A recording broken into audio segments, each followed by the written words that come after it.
Okay, and then we're talking about this is yours, Shelley, integrating CPL throughout the institution. Really looking at, our silos like academic affairs, student services, and planning. And So for this flight, and I always think about this with CPL, they say build it and it will come. And so what I've learned is some students may stumble upon CPL, some might get lucky, have the right counselor or friend tell them about it. But I've learned over the last year, even at the San Diego district and our colleges, with all of the structures and processes that we have in place, CPL won't reach that highest potential if we don't go into more marketing and creating a framework where we're engaging students and letting the community know. So I know for us, we still have work to do in this area, but some of the things that you can think about are student services, start working with outreach, as we'd mentioned before, onboarding, counseling and ed plan, financial aid, transfer services, really engaging your campus community. And then looking at some of those programs and planning. Before I came here, I was at a non-credit summit. It was a district-wide non-credit summit.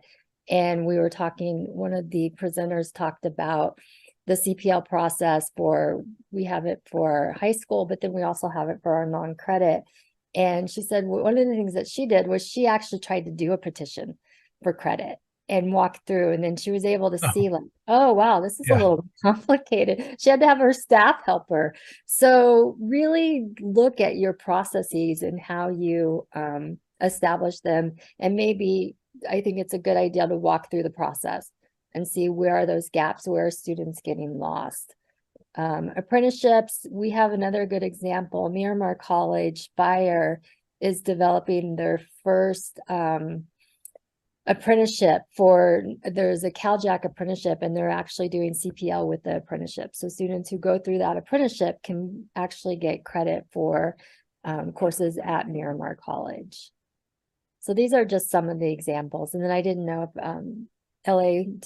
Allison, did you guys want to chime in on here?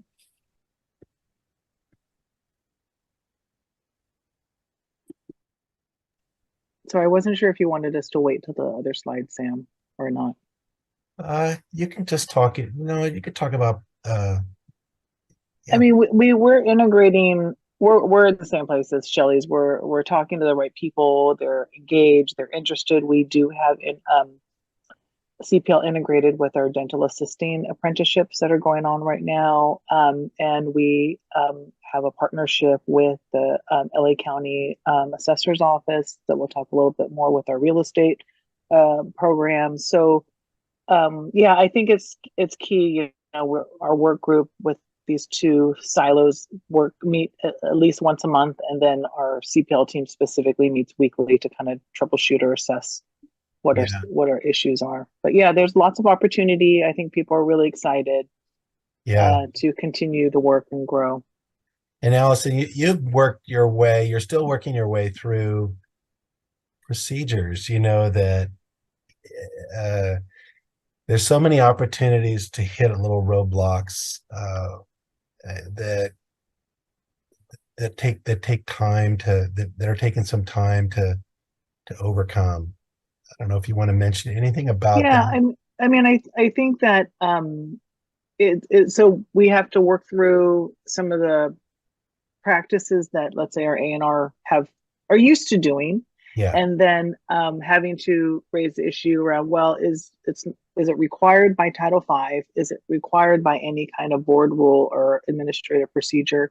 And then also the other thing that's helpful is that our district office is also looking at different ways. Like we're now going to be having automatic uploads of AP exam scores. And that's going to be a training coming out this month for the whole district. And so that's part of CPL. And so there's movement, I think, incremental movement to shift how credit for prior, even credit by exam, credit for prior learning was awarded when a student applied for graduation. I mean, and not upfront. So right. really kind of shifting how we to respond to student needs earlier, um, and to get multiple, let's say, veteran folks involved. rather than just one person. And we're working on the infographics to have on our internal process and then our external process for the students so they can kind of see it graphically, like where does their petition go and how many people have to see it and how long should it take, and so trying to be as transparent and responsive. That's great. I can mention a little bit about our onboarding work that we have Dr. Kim approached me a work about group. a possible. Just 1 second. There we go. We have a work group that's underway with our counselors. They have developed what they call a holistic student survey that they give every student when they onboard with us. And it does it's kind of a guided pathways, academic exploration. What is your school? What area do you want to study? What major are you interested in? Does career exploration. And they've just now integrated CPL questions. So, hey, what is your work background? Do you have any certificates? So we gave them a few different questions, and they talked about what would be the best way to elicit responses in the onboarding survey to then look for opportunities like Title V requires us to analyze those with those industry credentials. So we're excited about that. We're still looking for ways to capture or to integrate CPL questions in our ed planning process for all students. So we've talked about taking our ed plan, and we have a draft right now that has prompts for CPL on the ed plan. So every counselor is going to ask students straight out, what type of work experience do you have? What type of certifications do you have? And training do you have? And then train the counselors on what to do with that information. So anyway, those are some areas where we're trying to be earlier on in the process to present opportunities to students.